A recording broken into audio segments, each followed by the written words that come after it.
Yo, what's up with y'all boys and girls, man? Hey, it's Jay Briggs here on this money making Thursday here with the NFL show, picks from the DawgHouse edition. I said that backwards, but y'all know what it is, man. Hey, Money Man Mitch, another NFL week, man. How you doing? Doing good. We're getting to that magical time of year. NBA starting, college basketball starting, the NFL. It seems like just a month or two ago we were just grinding through baseball season, waiting for this. Now it just seems to be the avalanche has already begun. With NHL starting, baseball playoffs, college and NFL in full swing, and NBA and college basketball shortly on the way. Oh man, I don't know where all that rest went, but I'm ready for another break. Hey, I feel you on that note. I definitely feel you on that note with the NBA right on the horizon. Big Al McMorty, how you doing today, sir? Doing good. Looking forward to our matchup next week, Wembenyama versus Luca. It should be fun. Although your team obviously has championship hopes, we're just hoping maybe to sniff the play-in round. But it'll be a fun year. I'm looking forward to it. Yes, sir. Yes, it will. I'm excited for the NBA season coming up, but we got another week of this NFL action we got to get through before we get there. And hey, not the sexiest card this week, in my opinion. I think it's better than last Well, but week's. it's got two great games. It does. It does. It does. That's what I was getting ready to say. I think it's a little better than last week's. We know how last week's turned out, man. The betting public, the favorites, had themselves a week. So we'll see how this week turns out. We're finna break it down for you, ladies and gentlemen, right here, right now. So without further ado, fellas, let's say we go ahead and hop right in. We start our day early. Again, we're in London. You know, them London Jags, they failed last week. Well, they got honestly taken behind the woodshed by the Chicago Bears. Looking to bounce back. Looking to bounce back. They're laying a pretty big number here on the Patriots. Mitch, do the London Jags get back on track and do what they do in London? Well, we saw Drake made last week for the Patriots make his first start, and he started really slow in the game, but then he really picked it up as the game went on. The Jaguars, meanwhile, started pretty good in their game, and as the game went on, they started to play really poorly. And their season is really starting to get away from them, as is Doug Peterson. Will he even make the flight back to the U.S. as the head coach of the Jaguars? I think that's the big question here, win or lose. I saw an interesting suggestion that what they do is in these Europe games, until a team wins, they're not allowed back. They have to just stay in London until they actually win the game. In that case, I don't know if the Jags would be back. Thing is, I said when the Patriots won that first game of the season against the Bengals, that could be their only win of the season. I think that might be the case. But I think in this game though, I think 5.5 points in these London games is like 500 points anywhere else. So I'm going to take the points with the Patriots. Fair enough. Big Guy McMorty, how you feeling? Oh, I don't know if it's 500 points. I mean, last week, Jacksonville lost by 19. It's just, there's a lot of these London games that the teams just get blown out. But still, I can't lay points with Peterson's team. I mean, they're 0-3 ATS this season as a favorite. They're 12-23 ATS their last 35. Um, they've only won 2 out of their previous 12 games straight up, and now they're laying 5.5 points. I understand the Patriots are not a very good team, but we talk about it, Jay. Don't lay points with bad teams, and 5.5 on a neutral field. No thanks. We have also talked all season about how well the underdogs are doing. I understand last week it was a chalk week, but still, the underdogs of more than 5 points have gone 19-8-1 ATS this season, including 17-5-1 ATS away from home. I think it's New England or nothing for me. Fellas, I'm going to go the other way, man. Big Guy McMorty, he hit me with the saying, we don't lay points with bad teams, and that got me kind of thinking about it a little bit, but I still think I'm going to trust the London Jags. Last week they weren't able to get into London, on the same time pattern that they usually get into there, but now spending the week over there, not coming back, just being over there, I call them the London Jags for a reason because like they spend a lot of time over there. Um they're a bad football team. Short, sweet, simple. But I think if there was one game that they galvanized the troops, it's this one. I think this is like I'm going to say final score. I'm going to go 24-10 style game. I think they actually win it fairly comfortably. They're not going to have many bright spots this season, but I think this is one of those. I'm not liking what I'm seeing from the Patriots right now, and rookie head coach, rookie quarterback, first trip across the pond. It's just not a great spot for the Patriots either. So I'm going to take the team that's been there, done that. It's been over there for the week. Desperately needs a bounce back game. I know it's an ugly spot, ugly number. I'll lay it though. Let's keep it rolling, fellas. Let's keep it rolling. Next game up, we're going to go to Buffalo, where them Bills, man, they're laying 9 now. I see this number begins to grow on the Tennessee Titans. Will Levis, man, week 1, we saw how terribly he played, and we kind of been just on the fade Will Levis train. At least I know me and Mitch have. Big Al McMorty, you buying you some stock here with the Titans on the road? I am. It's more that I want to go against Buffalo off its big division win on Monday Night Football against the New York Jets. When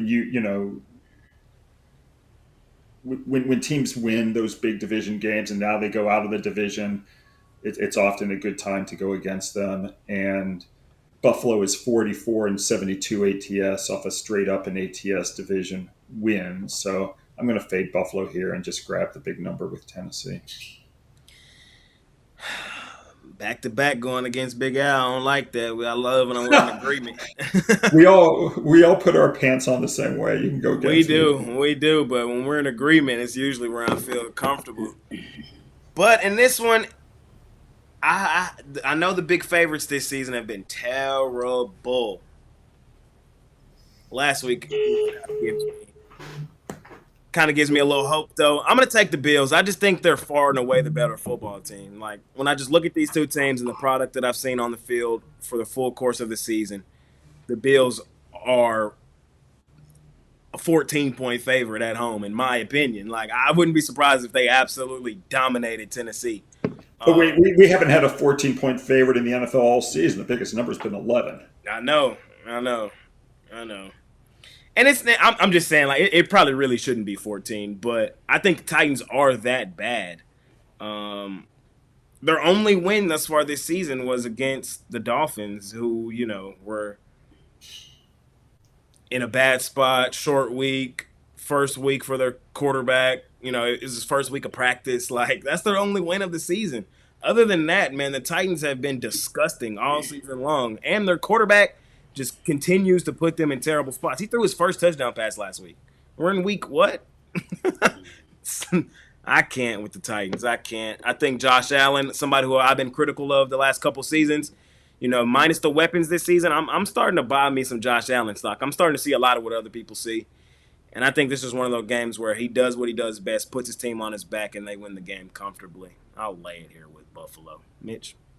Well, like Big Al says, we all put our pants on one leg at a time. But the thing is, when he puts his pants on, once he's got them on, he's like 14 of 15 in the last 15 NFL seasons picking winners. So that's the difference. But the thing is that what is that, 14 of 15, something ridiculous, right? The thing is that I think in this game, I'm going to go with the total and take the over. I just can't get behind the Titans here. I don't care. The Titans look to be the play. Everything here says Titans, but at the same time, I can't get behind Will Levis, man. Will Levis has got to be joining my do not bet list in the near future here. I think Tennessee Titans are going on here. They cut Jamal Adams today, and I think it just shows that this is a team ready to break it all the way down. And I think we're going to see the Titans unload some other players here as well. I think that the next player they said was Hopkins, right, is going to go at the trade deadline. And the team I'm hearing is Kansas City Chiefs, but that's neither here nor there. But at the same time, I'm just going to take the over. I think the Bills have a chance to get there themselves. Fair enough. Let's keep it pushing. We go to Lambeau Field, where the Packers, good game this week, taking on the Houston Texans. I'm seeing the line currently, Green Bay laying 2.5. I'm up first here in this one. This is going to be one of the best games on this week. I definitely will be tuned in. Texans off of back-to-back ATS covers. They started the season off struggling to cover point spreads, but they've now done it in back-to-back weeks. When I look at these two football teams in a vacuum, just in a vacuum, I think the better football team is the Houston Texans. The thing about the Texans coming into the season, Mitch really hit the nail on the head hammering this. They were overrated and overvalued coming into the season. Just from a laying points perspective. Not saying they're not a good team. They're 5-1. I think they're a good football team. But to lay points with these style teams sometimes early in the season is dangerous. Now that they've kind of returned back to reality, now that the numbers and things have kind of come together, I think this line, in all honesty, is exactly where it should be, is all I'm saying. I don't think that they're underrated or overvalued in this spot, so I don't have to worry about that here. And all I have to really look at is the team on the football field. And again, I think the Texans are the better team. Quarterback matchup, I would lean C.J. Stroud. Jordan Love is really good, though, still kind of harboring that knee. I want to see him in a good game like this against a good defensive line like the Texans have. But the Texans, they've won 4 of their last 5. Their only bad game was against Minnesota on the road, which is, we now know Minnesota's still undefeated, tough defense. That was just a bad spot for the Texans. An AFC team going to play an NFC team. It was just a bad spot for them. Similar spot here with Lambeau, but I think they're more prepared for this game. I'm going to take the Texans plus the points. I'm also going to sprinkle on the money line. I just, again, one last time, think they're the better football team in a vacuum. It's a 50-50 game. I want to attack the plus money. Mitch? I like the Texans as well. I just think that, offense, defense, special teams, right? You got to win 2 out of the 3, and I just like the Texans' special teams a little bit better in this one. I just think that, defensively, their special teams are far superior to the Packers. I think the Packers' defense has done a nice job this year, especially forcing those turnovers, fumbles, and interceptions, really, 2 of the top things in the NFL. The only thing that scares me here about the Texans and why it probably isn't one of my top plays this week is because the Texans get a lot of penalties against them, and offensively especially. And I think that, at Lambeau Field is not the place you want to be if you're a highly penalized team like the Texans. And the Texans are 29th in the NFL in offensive penalties, and that is just not very good. The Packers just 10th in the NFL in defensive penalties. So, I lean to the Texans here. I think they're the better team, but I think that those penalties and turnovers, make it a little bit dicey. Fair enough. Big Al McMorty, talk to me. Yeah, I mean, Mitch just really, highlighted the factor for me, and it's turnovers. Take a look at what Green Bay has done. It's not just, a lot of times teams will create a lot of turnovers, but it might be 4 one game, then 1 the next, But Green Bay has created 3 turnovers in 5 of their 6 games this season. The only game where they didn't create 3, they forced 2 turnovers against the Rams in that 24-19 win in Los Angeles. Then on the other side of the fence, you look at the Texans, and the Texans have only created turnovers in 3 of their 6 games. And the Texans, for the season, their turnover differential is 0. Green Bay's is +9. So in a game that's this close of a matchup, that's the difference for me, is that I just trust what Green Bay is doing on the field a little bit more than what I trust, Houston is. And then, Mitch also talked about Lambeau Field. I mean, this Green Bay's home field advantage is pretty good over the years, and they are 65-34 ATS as a home favorite of 13 or less points. I might be understating it when I say their home field advantage is pretty good, because that's a hell of a point spread record. So I'm going to, take Green Bay minus the points. Let's keep it moving, fellas. Let's keep it moving. We head to the Meadowlands, where the Giants are in an NFC East division battle. The Philadelphia Eagles, man. Eagles laying 3 on the road here in this one. Mitch, what you like here? Eagles were absolutely disgusting last week against the Cleveland Browns in a game that they dominated from start to finish. I mean, that was my best bet of the entire season was on Cleveland. Yeah, they were the Eagles were just disgusting in that game. The blocked field goal before the half, 57-yard field goal attempt. I was Oh, scared. what could possibly go wrong? They take a game where they're, instead of having a touchdown lead, the touchdown goes the other way, and basically, it's a what, 20-point swing, 14-point swing at least, or 10-point swing at least, but really, I mean, almost a 20-point swing in that game. Well, that's the difference between because Cleveland didn't score an offensive touchdown the entire game. Right, and then the Eagles, they as all great covers happen, took a knee at the Browns' 2-yard line to end the game there after the big reception by Brown. So it was just one of those situations where sometimes the very best covers happen with that knee at the 2-yard line when they could easily have punched it in. It was just one of those weird clock situations where Cleveland took the timeout right after they got the first down, which I don't think is the move. Yeah. Well, the knee was actually at the 12-yard line for Brown. They caught the ball at the 12, and then they took 3 knees on the 12, 13, and 14-yard line. Oh, I thought it was down at like the 2-yard line. No, they caught it on. It was a 40-yard pass to the 12, but if the defender's not draped right on him when he makes the catch, the guy could have gone into the end zone as well. I mean, the defender just was literally right with him. But I mean, it was the way your luck goes in the NFL. He probably would have done one of those Nick Chubb run out of boundary slides. Slide on the one, right?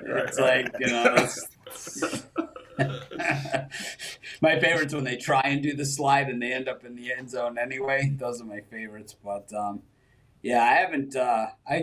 When you get a good cover like that, you always remember it. My favorite, of course, was Le'Veon Bell doing that for Michigan State against Boise State in one of those season opener games.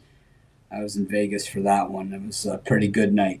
But yeah, I think in this one, the Giants to me are just not even interesting anymore to watch, and I don't root for an injury or anything like that, but I just think not having to hear about Malik Neighbors just makes watching the Giants a little bit more enjoyable for me. They have a coach on the hot seat as well, and I don't really think it's his fault. I think a lot of it has to do with the drafting and that sort of thing. I will say that the Giants, for all the bad drafting they've done, Dexter Lawrence came out of that one draft out of Clemson when all those Clemson defensive linemen went. And I felt he was the best of the bunch, and he was not near one of the first ones taken. And they ended up with him, and he's having a monster season for the Giants. I think you need Thibodeau to be healthy, with Lawrence, in order for this team to be effective, but they just aren't. With Singletary's injured, Neighbors is injured, Daniel Jones is still playing quarterback. I'm going to roll with the Eagles in this one. Fair enough. Big Al, how you feeling? Okay. Yeah, I went against both of these teams last week, and in some ways was fortunate to win both of those games. Even Cincinnati's cover against the Giants, you need a 30-yard run in the last 2 minutes to get that sewn away. So I'm going to look at the total here rather than the side. And, Philadelphia is kind of a weird team. When they're involved in a high-scoring game, where the teams combine for 58 or more points, then the next week the Eagles generally go under the total. They're 67 and 28 under in that situation. Of course, last week's game was not a high-scoring game. Philadelphia only scored 20. But when the Eagles are off a game like last week where they didn't score more than 20 points, then they've gone 56 and 33 over the total. So they're just one of these teams as far as offense and defensive games where they kind of just reverse. The Giants are also 38 and 25 over the total after a game where they scored less than 10 points. So again, the Giants tend to bounce back with high-scoring games after a crap offensive game like last week. So put it all together, I'm going to take the over 42.5. I'm going to guess touchdowns of over 15 yards are up and touchdowns of less than 3 yards are down this year. It just seems that way in the NFL, that these plays down by the goal line, there's just a lot of stuffs down there. I'm taking the G-Man. I'm taking the G-Man straight up on the money line. The Eagles are not a great football team. They're a decent football team at best. And the Giants are closer to decent than I think people would give them credit for. When I just look at the full body of work for both teams, I don't get to Eagles laying 3 on the road. The Eagles did not look good at all last week, and the Browns played probably one of the worst games you'll ever see. Like, it was a total ugly game from both sides. The week before, they got completely dismantled, or not the week before, but 2 weeks before that, they got completely dismantled by Tampa. An ugly win on the road at New Orleans. Like, nothing here tells me lay points with the Eagles. Their only win and cover this season was against Green Bay, and I'm still on the notion if Jordan Love don't get hurt, you know what I mean? New Orleans, they beat New Orleans 15-12.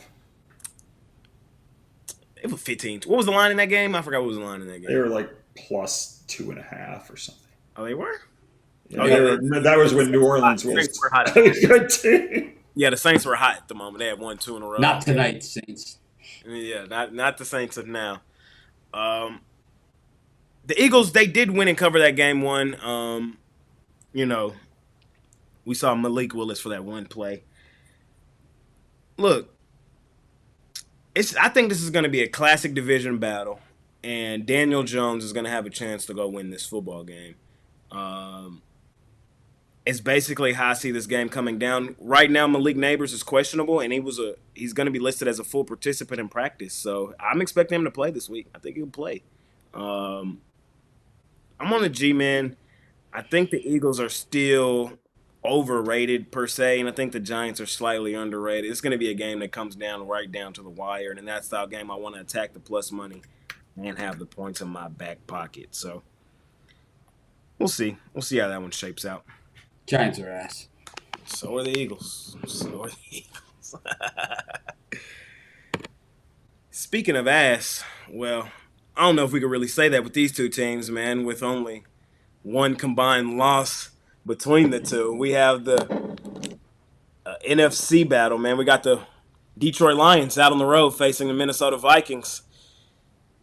I don't know if many people would have thought this was going to be as good of a game as it is at the start of the season, but, man, here we are. Here we are. I see Minnesota currently 1.5-point favorites in this thing. Big Al McMorty, you're up first. Yeah, I mean, I think obviously this is the second best game of the weekend. You could even argue it's the best game of the weekend if you want. I'm not going to dispute it. But I think this is more of a great game to watch and not a great game to bet on. So we make a pick on every game here. I'm going to lean to Detroit, but only because of its record since Dan Campbell has taken over as head coach. Detroit's now 24-6-1 ATS under Campbell when they're playing an opponent that wasn't off a straight-up loss, including 11-1-1 ATS as an underdog. It's the hardest game, I think, to pick on the board, but I'm going to take the underdog with the team, which I think is probably the better team, more often than not. So I'll take Detroit. I agree with you, Big Al. I think the Lions are the better football team. What makes me nervous in this game is Minnesota at home off the bye. That's what makes me nervous and might keep me off the game. Of course, we know Hutchinson is out as well for the Lions after that terrible leg injury. Let's call a spade, bro. The Lions opened a can of whoop ass last week on my Dallas Cowboys. Like, God damn. That one hurt. But the Minnesota Vikings, they're not a fake 5-0. This is a really, really good football team. Defensively, I still don't think people give them enough credit. Right now, I think they're the best defense in the league. Just the way they've disguising coverages, making the opposing quarterback see things that are not there. Brian Flores is probably the best in the league at doing those things of that nature. Ultimately, though, I think the Lions, as I said, are the better football team. I think Minnesota takes its first L of the season. I don't love it from a betting perspective, but like Big Al said, we give a pick every game, every week. And in this one, I'm going to side with the Detroit Lions. Mitch?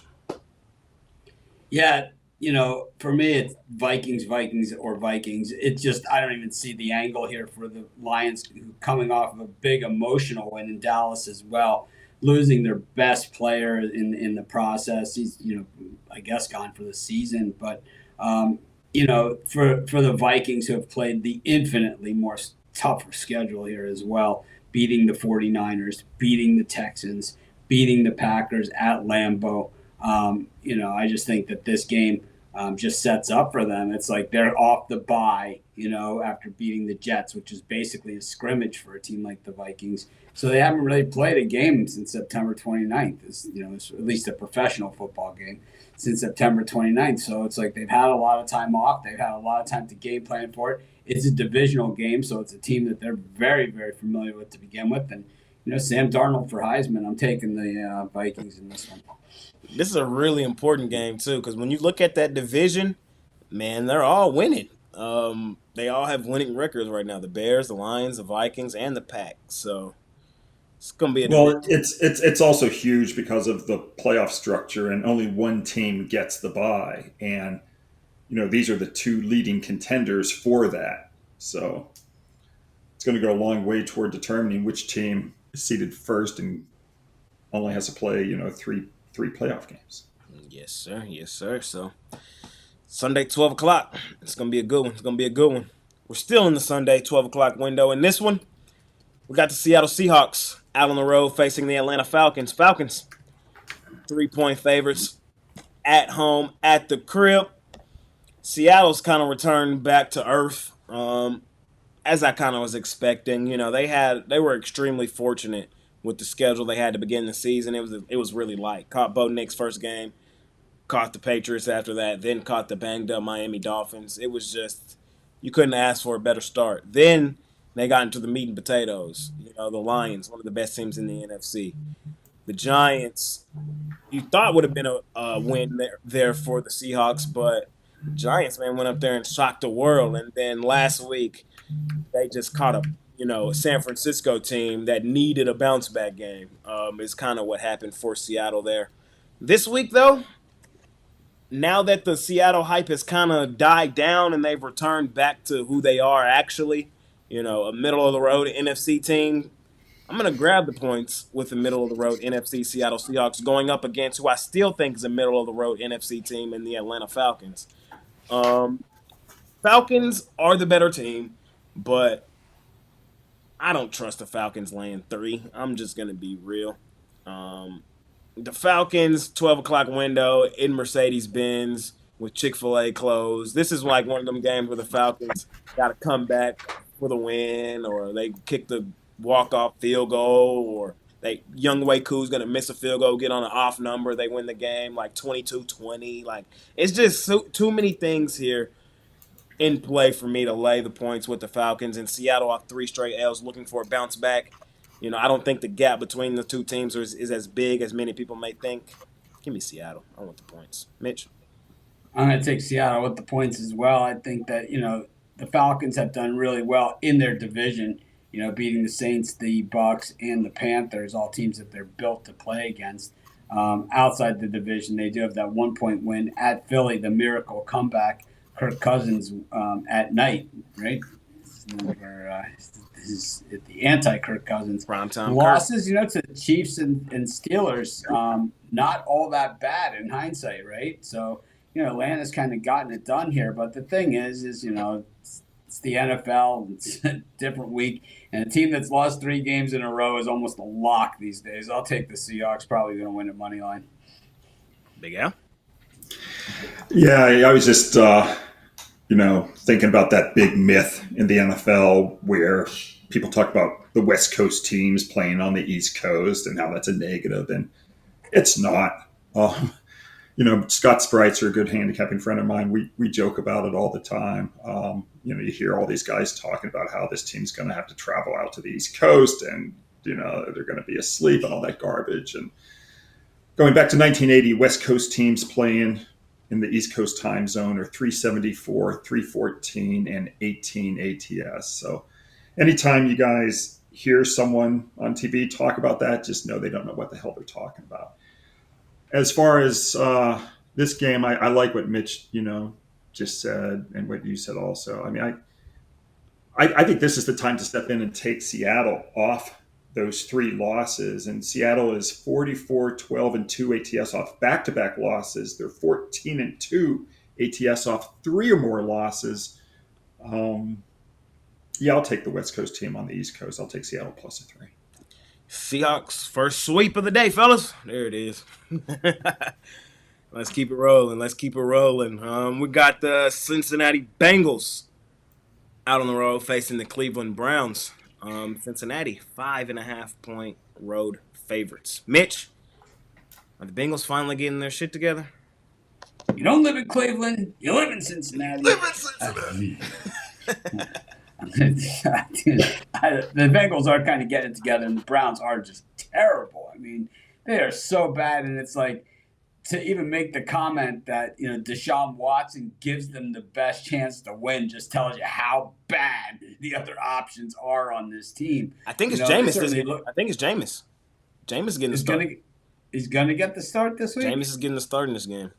Whoa. Well, that could be a game changer. That's the biggest move at quarterback since Purdue's move at quarterback this past week. I think that I don't think it really matters. And guess what? It might be the first game this season we were able to cash the Nick Chubb anytime touchdown. He may be back. This week. It'll be interesting to see if he's on a pitch count, in that game, if he is back. I heard that he was coming back for this one. We hope that he's, the same Nick Chubb that we saw when he left the field. The odds of that are slim. NFL running backs, their career, even without injuries like that, they're just not that long. The average length is less than 4 years. I think that the Bengals, certainly don't look like they've got it in gear, but they do play the Browns really well. And I think that's, something to be considered here. It's like they seem to get up for these Battle of Ohio games. At least the last few years they have. The game last year in Cleveland was 24-3 Browns. They were 1-point favorite in that one, and the Bengals beat them up in January in Cincinnati. I don't know. I think that, it's a lot of points, but the Browns are so bad, man. They're just terrible. Terrible. I think that they're already cutting bait and thinking about the future. When you start trading Amari Cooper, I think it's time. I'll take a lean to the Bengals in this one. I actually just looked it up again. It looks like he's gonna stay with Deshaun. There was some thoughts that there was a lot of thoughts that it was going to Jameis, but it looked like yesterday he said that he was gonna stick with Deshaun. So it's like we got that cover last week. We were getting 8 and change. We lost by 4. It's like winning. It's the same thing as winning. So yeah, it's gonna be Deshaun in the center again, not Jameis. Big Al? Yeah, I mean, they need Nick Chubb back in a huge way. That may be reason for some people to back the Cleveland Browns. I'm just not going to do it. I mean, I was very fortunate last week to get the cover with Cleveland. I'm not going to press my luck here. And also, the Browns as a home dog, they're 2-13 ATS as a home dog of plus 6 or more points off a loss, including 1-11 ATS off back-to-back losses. I can't make an argument for Cleveland outside of the fact that Chubb might be, in the backfield, but I'm going to take Cincinnati minus the points. I'm on them Bengals as well, man. This is Cincinnati. This is a Cincinnati-style game. This is who they've been in the last couple seasons, and until I see signs that it's not, I'm just going to continue to take them. They start the season off extremely slow, and then you blink late season, and they're right there battling, for seeding in the AFC. It's just who the Bengals are. And I think in a game like this, they're head and shoulders the better football team. There's a reason they're sizable favorites on the road. The Browns, they're terrible, bro. They're terrible. Man, if Myles Garrett don't jump over that line last week, then that game probably would have got out of hand. And that's with how bad the Eagles were playing. So the Bengals offense has been clicking on all cylinders really the last couple of weeks. It wasn't the best last week against the Giants, but that Giants defense is getting better and improving week over week over week. I think Joe Burrow, Jamar Chase, and company just come in here, dice up the Browns. The Browns' offense probably will be stagnant again. This is a huge week for the Bengals defense to establish some confidence. You know, they've kind of been struggling for early in the season, had a good week last week. Let's stack another good week against a struggling offense and continue to build on things in Cincinnati and get back into the playoff picture. So, no reason for me not to take the Bengals. I love a good Jameis Winston Twitter chat. I haven't had one since that 2014. That was my favorite thing on Twitter in the history of Twitter. You actually have to buy one to get one free, Jameis. That old Jameis, man. I forgot to pay for it. Man. Let's keep it pushing. Last 12 o'clock game of the slate. Got the Dolphins on the road visiting the Colts. Colts 3-point favorites here in this one. Have they made it official who's going to start this week? Is it Flacco again or is it Anthony Richardson? I haven't seen it official. Maybe one of you guys can jog my memory. Big Al? I'm guessing based on the point spread movement, it's Richardson. Okay. But that's a guess. I don't know. Maybe you can look it up while I talk. Yeah, I'm looking it up right now. Just because the number's been coming down, so that's an indication that they're going to play the worst quarterback. Yeah, I mean, last week, the Colts upset the Titans as a 2.5-point underdog, and that was the third straight game that the Colts have covered the spread as an underdog. But now in this game, they're favored. And so it's kind of a role reversal. NFL favorites or pick'em teams off 3 straight dog covers are 50 and 71 ATS. So just with Indiana dressed up as the favorite, I'm going to go against them and take Miami. As of right now, it looks like it's just still in the air. There's no official comment on who will start this week for the Colts. That Colts. I honestly think they should go with Joe Flacco. I think from just a pure quarterback standpoint, he's the better starting option. And then from the athletic standpoint, I don't know if y'all know about Mobile Joe, man. Mobile Joe be out there getting it done. But on a serious note, in this football game, I'm just so done with Miami. I'm just so off the Miami train right now that I can't take them here in this game. Mike McDaniel, as the head coach of the Dolphins, when they play good teams, they lose. It just is what it is. Like when they're expected to lose with Mike McDaniel 9 times out of 10, that's exactly what happens. The Dolphins are a team under his tenure. They win the winnable games. They win the games they're supposed to. And I don't think, with the quarterback issues that they have, that they're supposed to win this game. Talent-wise, from a total team perspective, taking the quarterbacks out of the situation, Miami might be the better team, but I think as of right now, the Colts coach probably is going to outcoach Mike McDaniel. I haven't liked what I've seen from Miami. There's no signs here that say take Miami. And so I'm not going to overcomplicate it. That coach. I'm taking Indy. Mitch. Maybe Miami could pick up Jameis Winston, Can answer that famous Ask Jameis Twitter question, one of the best ones of all the coaches you played for. Why'd you steal those crab legs? I think though the Dolphins are just a bad team. They're talking about bringing Tua back, in this season, and it's just, he's done. Let the poor guy go. You've paid him. You've given him guaranteed money for no reason, knowing he was a hit away from, from this happening. You gave McDaniel a contract renewal. This is par for the course. I'm a Dolphins season ticket holder since the day the team started. I have not been to a home game since 1987. I got news for you. I'm not going to a home game for a very long time after this either. This is really, of all the Dolphin teams that they've had throughout all the years, this is the biggest disappointment ever. Is this year's team and this coach. He's terrible. I said it day one. He's not a genius. He's a guy that can't count to 10. He's terrible, and his offense, his play calling, and his on-field decision making really is unmatched, and not in a good way. I'm going to take the Colts. There you go. Let's keep it pushing. Let's keep it pushing. Let's keep it pushing. We on to 3 o'clock where we got the Panthers out on the road taking on the Commanders. Commanders took an L last week, failed to cover. They laying a big boy number this week, laying 8 at home at the crib.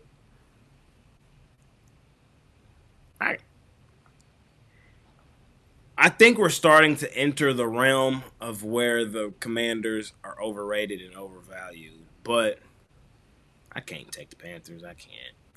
I can't. Too many times last season, I said those same things, and I thought the Panthers, there was a lot of value attached to the Panthers, and then every time they just showed me there wasn't. They're terrible. That's why on that do not bet list that Mitch has laying on his desk, the number one team on the list is the Carolina Panthers.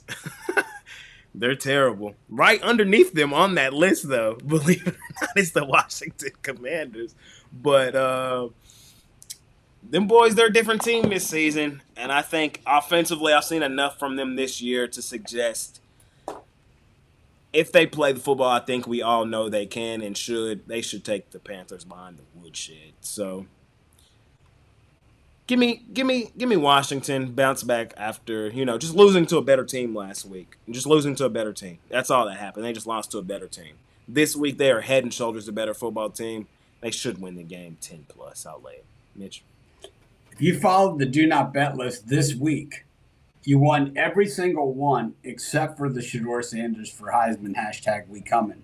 If you took the Carolina Panthers, if you bet against Carolina Panthers, you won. If you bet against the Commanders, you won. If you bet against the Hawks last night against the Heat, you won. If you bet the Heat, you won. If you bet against the Raptors, you've won. And USC football against Penn State. You won. And Kings. Well, actually, I think USC covered in that game.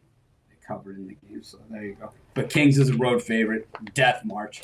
Anyways, in this one, I'm going to fade the Panthers. I think they're number one on the do not bet list for a reason. I took the Falcons last week against all good reasoning and thought processes, but I just had nowhere else to go except anywhere but the Panthers, and I think that's where I'm going to go again. I think the Commanders, I think Jay's right. I think they're overrated, and I think, I'm surprised we don't see 11 on this game, but I'll take it here at 8. Big Al? Well, here's one way to think about numbers in the NFL. I think we'd all agree that the Kansas City Chiefs are the best team in football. Is that correct? I would say so. Mitch? The Chiefs are the best? Yeah. I would say they have the best record. I don't know. Okay. They're up there. They're in the conversation. Yeah, no, I'm just trying to illustrate, how people have to think about points in the NFL. The Chiefs, I think, are the best team. They haven't won a game all season by more than 13 points. 8 points is a lot of points in the NFL. And this is the biggest number that Washington has laid all season.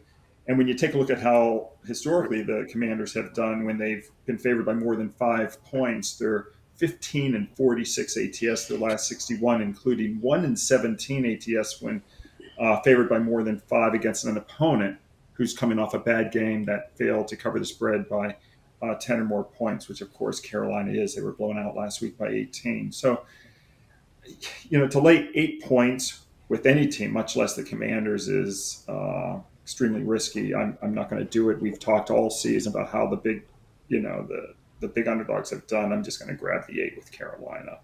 I'm sitting here trying to think, when was the last time that the Commanders would have been this sizable of a favorite? And I think it was 2017 would be my guess. I could look it up. Look it up for me. I'm trying to think. Look it up. I don't know, man. Shit. They've been bad for a minute, so. Yeah. I mean, this is a huge number for them. I'm going to see when the last time they were favored by 8.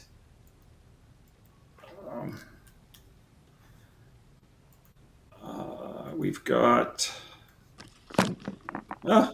My memory's good. 2017, October 15th. Man. Minus 12 against the 49ers. They won 26-24. And they didn't cover. In fact, you look at like they're 0-5 ATS, their last five when favored by 8 or more, 1-7, their last 8, 3-12, their last 15, 4-15, their last 19.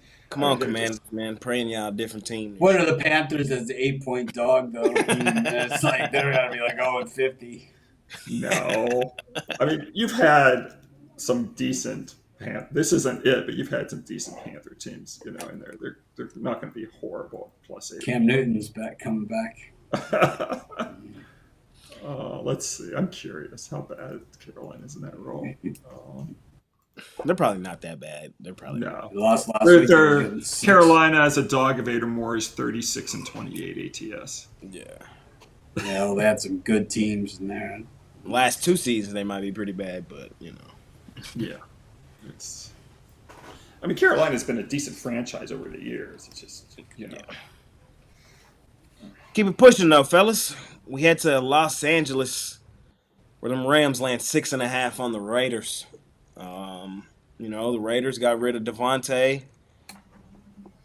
Now free of that, but they've now also lost 3 of 4.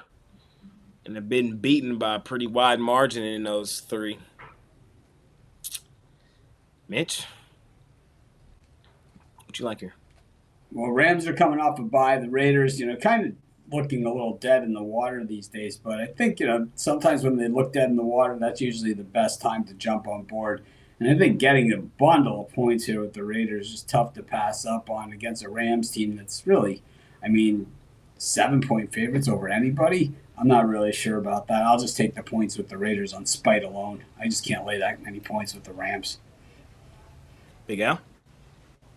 Yeah, we've got a split line here. It's 7 offshore, at Pinnacle, Bet Online, Bookmaker, etc. It's 6.5 stateside at the DraftKings and Vandals.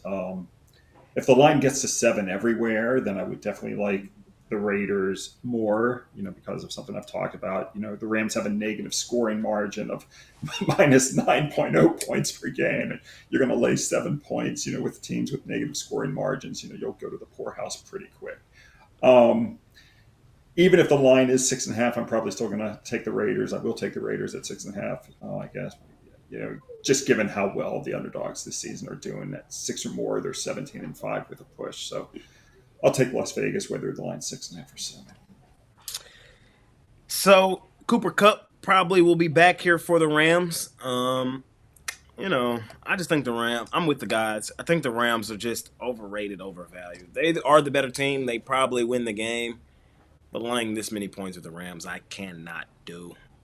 The Rams, they're not that bad. When you kind of look at their losses to Detroit, Green Bay, and Chicago, they're just playing that division. That division just beating up on them is really what it's been for the Rams.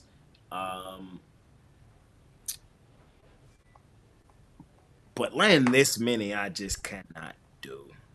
I know the Raiders just lost their best player. I know that they don't have a lot of, they're one of the worst teams in the league. They don't have a whole lot of talent over there. But I think this is just one where guts and grit get them across for the point spread. I'm going to say, if I had to pick the line, I'm going to go 24-20. Rams win the game. Raiders get the cover. That's how I think that game shapes out. Let's keep it pushing. We got them Chiefs off the bye. Hey, 5-0. They're not favored, though. They're not favored. We see San Francisco 1.5 point home favorites currently. Chiefs money line, though, is even money. They ain't giving us no plus money with them Chiefs, man. They ain't giving us no plus money. Big Al McMorty, you're up first here. Yeah, when you take a look at how Andy Reid's teams have done off the bye, they've significantly gone under the total, 29-8-2 under. You've got obviously a competitively priced point spread here. In the NFL, I look at games that are 3 points or less, basically win situation games. And the Chiefs are 64-45 under the total in those games with point spreads of 3 or less. Likewise, 49ers are 20-11 under the total when the point spread is 3 or less. I'm going to just take the under. I'm going to take the Chiefs, man. You give me Patrick Mahomes as an underdog, it's an automatic for me. It's just pretty much what it comes down to. Mahomes, dog, check the box. Niners, they still have major question marks in my book. I know they beat up on Seattle. That was a backup against the wall, kind of had to, season on the line style spot. They couldn't allow Seattle to take that lead in the division. So they responded in a nice way, won the football game. But how many times do we got to see the Chiefs beat the Niners before we just realize the Chiefs are just better than the Niners? I'm sorry. I've said it all season long. My Super Bowl champ is the Chiefs. I think they're going to be the first team to repeat. To three-peat. I think they're the best team in football. I think they have the best head coach in the league with Bill Belichick out of it. I think they have the best quarterback in the league. And they just find ways to win football games at the end of the day. No reason for me to jump off the Chiefs wagon. Chiefs Kingdom. Mitch. Niners for me in this one. I just think that, revenge, all those sort of things. These are the spots where revenge happened. Regular season, road game, basically harmless loss for the Chiefs to take in this sort of game. The Chiefs games have been pretty tight this season, and really even that New Orleans game last time out really came down to a ball going right through a receiver's hands, and you have a totally different game in that one. I just think the Niners, playing efficiently, they have a good pass rush. And the thing about the Niners defense is that even when they're not playing well, they really hit. And I think, the Chiefs, while they're good, a little to the soft side, I think. And I don't think they have the depth that some of these other teams have. And that's what happens when you win and you have 2 or 3 guys that make all the money. The depth just isn't really there. So when they're getting hit, oh, man, I don't know if they can get off the mat for this one. I'm going to take the Niners at home. I'm rushing to the window, and I'm not a huge NFL fan, so it's not like a must-watch game for me or anything. But I know a lot of people will be tuned in. Fair enough. I'll be at the mall. Sunday night football, ladies and gentlemen. Got the Jets, just acquired their new toy in Devontae Adams on the road facing the Pittsburgh Steelers. Steelers 2-point home dogs here in this one. I think I have to take the Steelers here. The Jets, overrated, overvalued. Rah, rah, rah, rah, rah, rah. This is a team off 3 straight L's on the road facing a team that's better than them. Quite honestly, what we've seen this season, they're playing a team that's better than them. And I'm not laying points with the Jets, bro. I think the Jets have lost back-to-back. They've lost 3 straight games to the Denver Broncos, the Minnesota Vikings, and Buffalo. And 2 of those 3 were at home. Now you got to go on the road and lay points. No, thank you. Can't do it, won't do it. Russell Wilson under center here for the Steelers. Veteran under center, man. They're 4-2 with goddamn Justin Fields. Now you give me a veteran under there, man. Coach Tomlin. I love me some Coach Tomlin, man. I do. And I'm taking the Steelers. I just think they continue to do what they do. Win football games are supposed to. Another winning season, I think, is coming down the pipeline for Tomlin. They got a tough schedule on the back end. We'll see. They got to win the winnable ones. And I think this is one of those. I'm not buying the Jets hype. I think everybody's going to be in love with them acquiring Devontae. I do like a Devontae Adams anytime touchdown. Now, you can check that box. Aaron's throwing them a touchdown, but I don't think they win the game. Give me Pittsburgh. Mitch? Another primetime game for the Jets. They've all been primetime more than they had the England game. The only one that wasn't a primetime game was the game against the Vikings. But outside of that, it's the Niners is a primetime game. Patriots is a primetime game. Buffalo game was primetime. The Minnesota game was in England, and here they are in primetime again. It's a lot of primetime Jets this year, and I think this game goes under. I think it's a stinker. Devontae Adams, for a guy that got traded to be reunited with his quarterback and his guy or whatever, I've never seen a guy less excited to be traded, that was dying to be traded to go play with Aaron Rodgers, because this guy just seemed like he could care less. It's just, hang on a second, man. My burrito order. I think I heard them call my number. It was like that's basically what he said.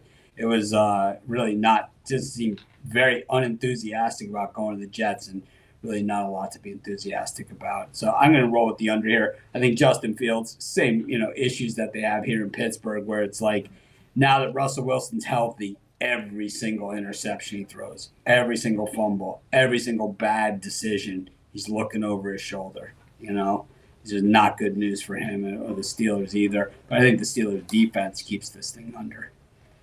Fair enough. Miguel. Jets, Jets. Oh, I love New York here. And, let's cut New York a little bit of slack. They just lost to a team which you said earlier, might have the best defense, in the Vikings. Maybe Mitch said it. They lost. Yeah, they lost to the Buffalo Bills, which is, game goes down to the wire. Division game, playing. Buffalo's playing really well this season. The Jets are a better team than Pittsburgh. There's no doubt about that. And Aaron Rodgers is 3-0 ATS in his career versus the Steelers. Aaron Rodgers off a point spread loss when he's under center, 58-31 ATS. I think this is a roast. I think the Jets, it's just going to smoke them. I'm going to lay the points. Fair enough. Replay was invented in Pittsburgh. All right, fellas. Monday night. Got a doubleheader on Monday night. Back to the doubleheaders. Third one. Some good games, too. I know. We actually got a decent schedule. Probably the best Monday night doubleheader of the season. Not Mike. This is the best doubleheader of the season on Monday night. We got the Ravens, 3.5-point favorites over the Tampa Bay Bucks in Tampa. Mitch, how you feeling? I think this is a half point out of my comfort zone for a road night game. I like the Bucks in this one. I'm going to take the points. I think the Ravens are starting to hit their stride, but even hitting their stride, the games have been fairly close, 28-25. 41-38, even 30-23 last week against the Commanders was fairly close. The Bucks have been a surprise team this year. Not a lot expected of them, and they're still the Tampa Bay Bucks at the end of the day. Yet here they are, just 3.5-point home dogs. I'll take the Bucks at home. Big Al. Yeah, I if I had to pick the side, I would agree with Mitch. Exactly to a T. It's like that extra half point would be what would sway me. But I'm going to look at the total instead. The Buccaneers scored 51 points in last week's game. And now they're going to face a team which has a much stiffer defense in the Ravens. So I'm going to look at the under. And you also look at how teams do after scoring more than 50 points. They've gone under the total 59-45. So I think this is a nice time to step in and look for a relatively low-scoring game. It's a high number with 49.5, but I'm going to take it under the 49.5. I promise you guys, if this was any other team, I would be on Tampa. If this was any other team, I would bet Tampa here. But because it's the Baltimore Ravens with that man, Lamar Jackson, under center, it's Ravens easy. The reason it's that is because just look at the NFC teams every time they play the Baltimore Ravens and Lamar Jackson. It's a slaughter every single time. Every single time. Even last week when the line was heavy against a team that was playing extremely well, like the books know what they're doing, putting the line at 3 in the hook here on the Ravens on the road. It's because an NFC team has yet to be able to stop Lamar Jackson. It hasn't happened. I think he's only not covered one time against an NFC team. Like, it's something that crazy. And I think that game was the Giants. They played the Giants. And the Giants got a cover, or maybe, if my memory serves me correct. But just got to follow the system, follow the trends, man. When the Ravens play NFC teams, it always get ugly. Always. And it has even this season. So Tampa's a good team, a playoff team, a team I bet a lot. I bet them a lot last season. I'm going to continue to bet them a lot this year. Looked good last week, jumped out to the early lead, saw the lead wither away, lost that huge lead, and then still was able to blow out the Saints. I still think the Ravens are the play here in this one, though. Give me Baltimore. All right, ladies and gentlemen, last game on the board. Just me and Big Al here. Mitch had to run. But we got the Chargers and the Cardinals. Cardinals, 2.5-point home dogs. Big Al McMorty, how you feeling? Last week the Chargers went over the total for the first time all year. They were the last team to get into the over column after starting the year 0-4 under. I'm going to look for them to make it 2 in a row this week, Jay. I like the over. The Chargers, they tend to go under in division games. They're 173 and 132 under in the AFC West games. But when they go outside the division, it's a different story. They're 224 and 185 over the total. Outside the AFC West, I do like the over 44 in this game. I'm on the Cardinals again, man. The Cardinals, they're just one of them teams, man, where I think there's value attached to them. They're a boom or bust style team. They might come out and play one of the best games you've seen them play in a couple years, or they might come out and lay a complete egg. Last week, well, it was more on the egg side. They just played bad football. They kept turning the football over. The Packers wanted that game a little more, and the Packers were the better football team in that game. Now coming back home, they've lost now back-to-back home games to Detroit and Washington. I think this is a line in the sand style game for the Cardinals. I think the book is still out on the Chargers. Who are the Chargers this season? You know what I mean? The book is still out on this team. We don't know exactly who they are under Harbaugh. Herbert was hurt early in the season. I think it's a sneaky spot to take a shot on some plus money with the home dog. Give me Arizona here in our last and final game of the week. Big Al McMorty, we've got a great week of football coming up, man. What do you have for sale this week over at Pick Dawgz Premium? Yeah, well, it's been a great football season. Currently riding as we record this on Thursday, 47 and 22 NFL and college football run. And this week, in the NFL, I'll be featuring a triple pack. I'll be featuring the London-England game. I'll be featuring my NFL conference game of the month. So a lot of good stuff for me in the NFL this weekend, Jay, and we look to stay red hot. How about you? Hey, I got plenty of stuff on deck for the NFL this weekend as well.